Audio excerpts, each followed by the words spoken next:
Shawn, welcome to Alaska, man. Do you have the ring? I got it.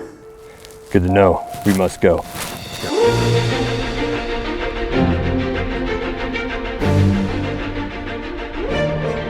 Hey, what's up, guys? Shawn Ryan with Vigilance Elite, here with Jeff Reid from Frozen Trident. And we're in Denali National Park here in Alaska, and we're gonna do a semi-survival type series. And so first video, I wanted to just start off.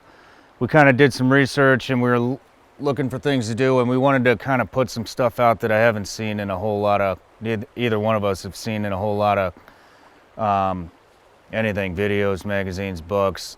So just kind of some personal things that don't really fit into any specific genre that we thought would be useful information for you. So I'll kick it off. So, shelters. Wherever you're going, one of the first things you want to do is look for a shelter. And not everybody wants to be tracked or followed, or maybe you're in the military or whatever, and you don't want to be found, or you want a warning system if you are going to be found. So let's just say I'm traveling this way, down this, making my own path here, and I identify this rock here I want to put a shelter at, okay?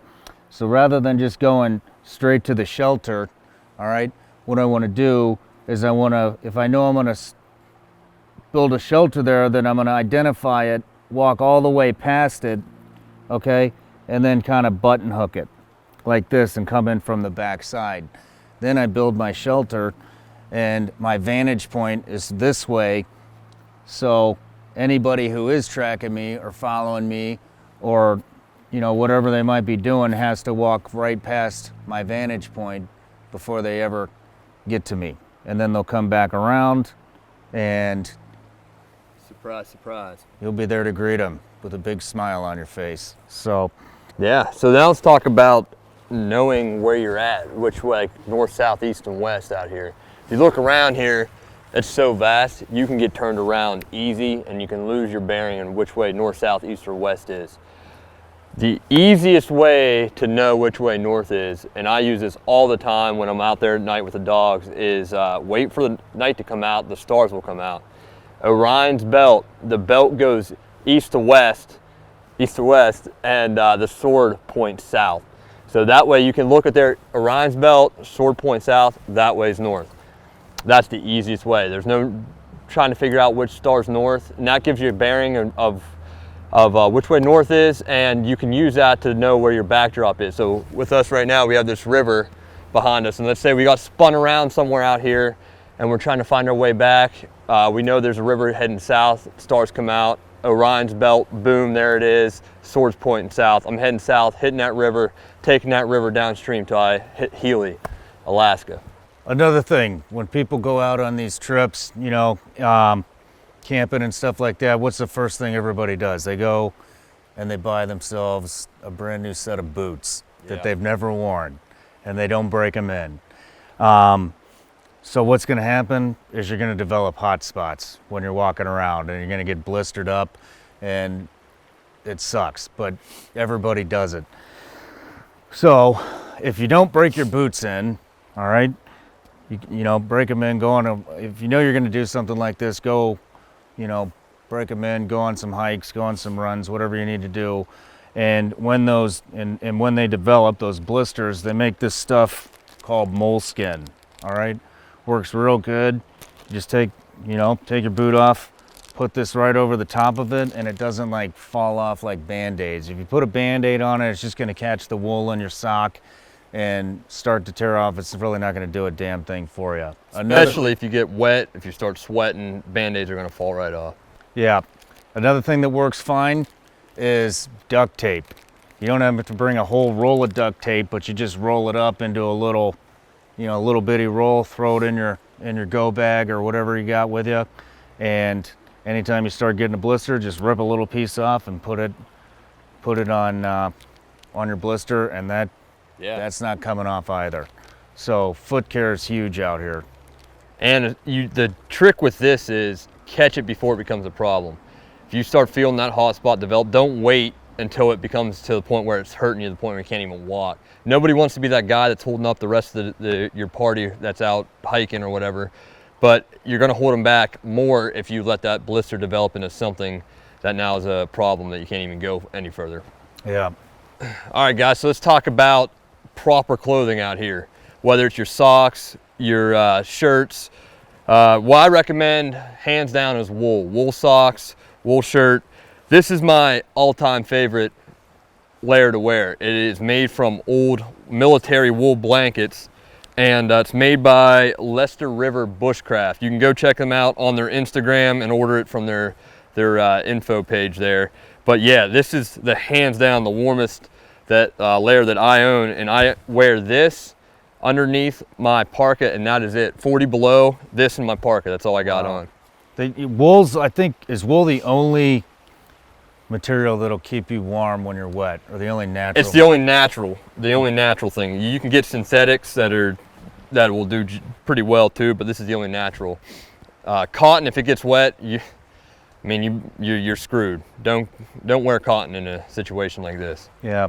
Also layering, Yeah. you know, with clothes. You want to layer. Yep. So, and when we mean layer, cotton is a no-go.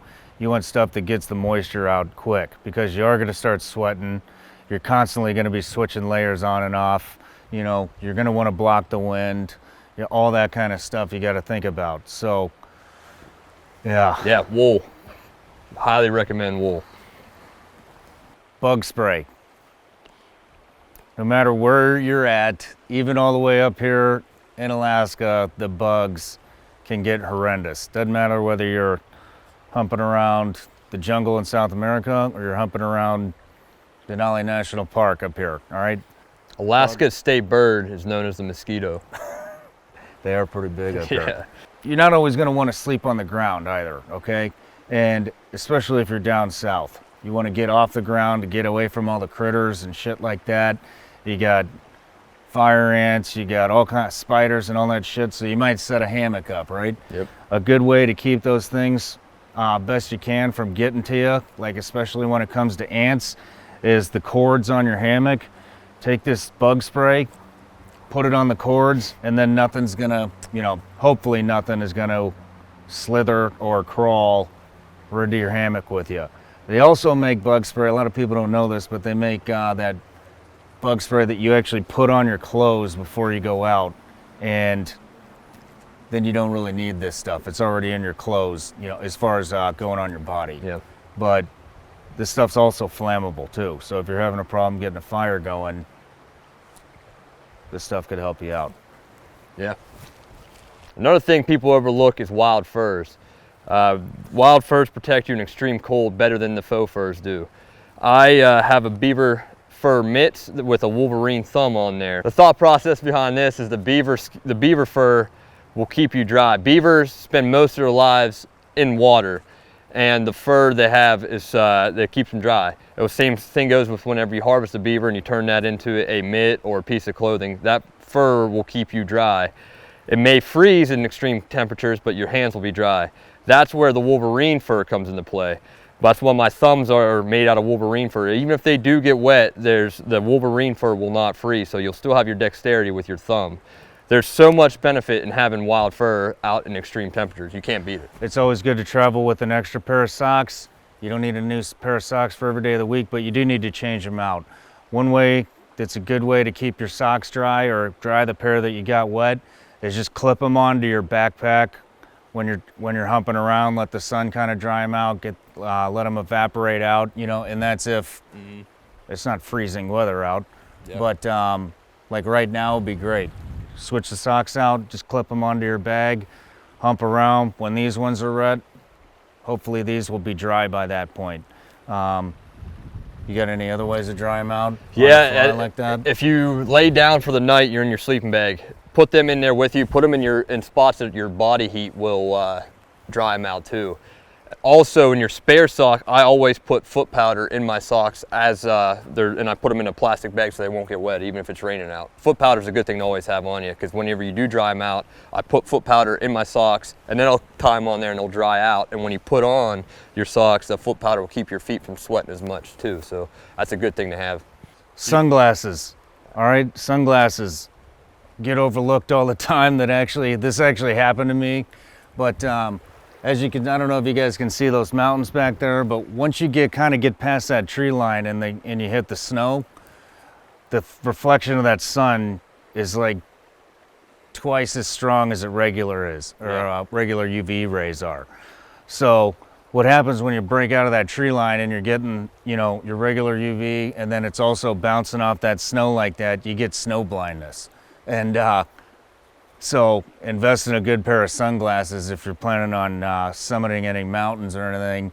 And yeah, that happened to me in the SEAL teams, and I had to have somebody hold my hand and walk me all the way down the mountain, and I was blind, like no shit, I was blind for like 3 or 4 days.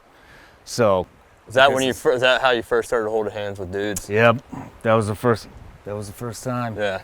Wasn't the last. Popped it, yep. But yeah, speaking of snow, yellow snow, all right? A lot of people like to melt snow. Yellow snow, don't eat it. Stay away from yellow snow. I hear it's bad for you. All right. Check out Jeff at Frozen Trident on Instagram and enjoy the rest of this series. It's gonna be badass. I can't wait to check your dog kennels out, man. Oh yeah. That's gonna be sick. So, all right, we'll see you guys next week.